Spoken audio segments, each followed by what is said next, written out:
بسم اللہ الرحمن الرحیم۔ معزز ناظرین، میں میاں محمد حسن ایڈوکیٹ ہوں اور آپ کو اپنے یوٹیوب چینل لیگل اوپینین میں ویلکم کرتا ہوں۔ ہمارا جو آج کا ٹاپک ہے وہ ہے کلالہ کیا ہے اور کلالہ کی وراثت کیسے تقسیم ہوتی ہے۔ تو سب سے پہلے ہم دیکھیں گے کہ کلالہ کیا ہے، کلالہ کسے کہتے ہیں۔ ناظرین، کلالہ عربی زبان کا لفظ ہے جو کہ کلال سے بنا ہے، اور کلال کا مطلب ہوتا ہے ضعف یا کمزوری، یعنی ایک ایسا شخص جو کہ رشتہ میں کمزور ہو۔ کمزور سے مراد یہ نہیں ہے کہ وہ جسمانی طور پر کمزور ہو، یعنی رشتہ میں کمزور ہو، جس کی اولاد اور والدین نہ ہو، یعنی اس کے باپ اور بیٹا موجود نہ ہو، اس کا دادا اور پوتے بھی موجود نہ ہوں، اور ان رشتوں کی غیر موجودگی میں جو شخص ہوتا ہے اس کا رشتہ جو بقیہ رشتہ دار ہوتے ہیں ان کے ساتھ کمزور ہوتا ہے، اور اس لیے ایسے شخص کو کلالہ کہا جاتا ہے کیونکہ قرابت جو ہوتی ہے وہ دوسرے رشتہ داروں کے ساتھ وہ کمزور ہوتی ہے اور قرابت کبھی نہیں ہوتی، اس لیے اسے کلالہ کہتے ہیں۔ قرآن پاک کی سورۃ النساء میں وراثت کی بابت آیت نمبر 11 اور 12 میں وضاحت کی گئی ہے، مگر کلالہ کی بابت آیت نمبر 176 سورۃ النساء کی جو آخری آیت ہے اس میں وضاحت کی گئی ہے، اور اس کا شان نزول یہ ہے کہ حضرت جابر رضی اللہ تعالیٰ عنہ جب ان کی وفات کا وقت قریب آیا تو حضرت محمد صلی اللہ علیہ وآلہ وسلم ان کے پاس تشریف لے گئے اور ان کی عیادت کی۔ حضرت جابر رضی اللہ تعالیٰ عنہ نے حضور پاک صلی اللہ علیہ وآلہ وسلم سے سوال پوچھا، یا رسول اللہ صلی اللہ علیہ وآلہ وسلم، میں کلالہ ہوں، میرا مال یا میری وراثت جو ہے وہ کس طرح تقسیم ہوگی؟ تو اس سوال کے جواب میں اللہ تعالیٰ نے قرآن پاک کی سورۃ النساء کی آیت نمبر 176 نازل فرمائی، جس میں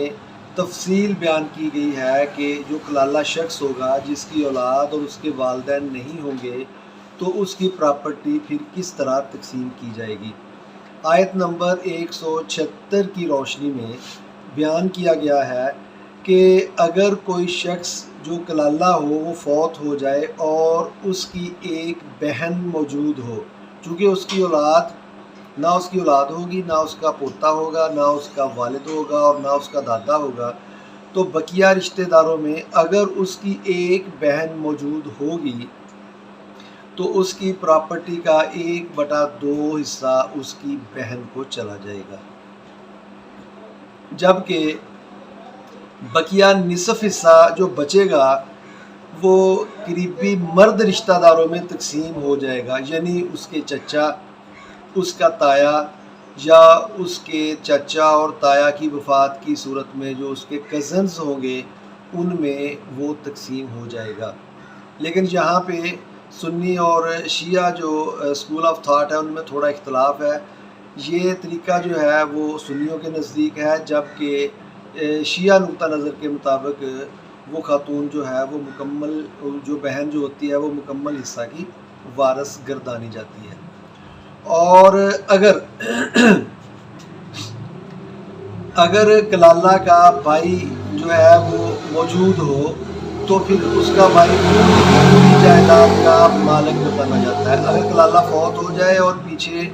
وارثوں میں اس کا صرف بھائی موجود ہو تو پھر وہ وراثت جو ہے وہ بھائی میں مکمل طور پر تقسیم ہو جائے گی اور بھائی جو ہے وہ مکمل حصہ کا مالک ہوگا۔ اور اگر کلالہ کی 1 سے زائد 2 یا 2 سے زائد بہنیں موجود ہوں گی تو پھر ان بہنوں کو نصف کی بجائے 2/3 حصہ جو ہے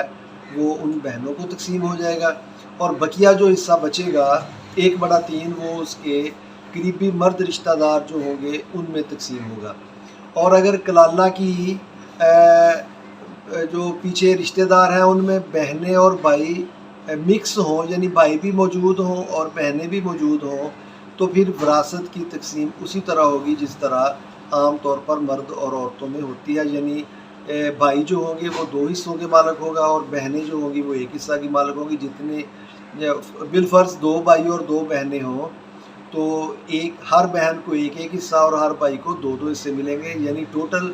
2 بھائیوں کے 4 حصے اور 2 بہنوں کے 2 حصے، 6 حصے بنیں گے، جن میں سے 1 حصہ ایک بہن کو، دوسرا دوسری بہن کو، اور دونوں بھائیوں کو 2 حصے جو ہیں وہ تقسیم ہو جائیں گے۔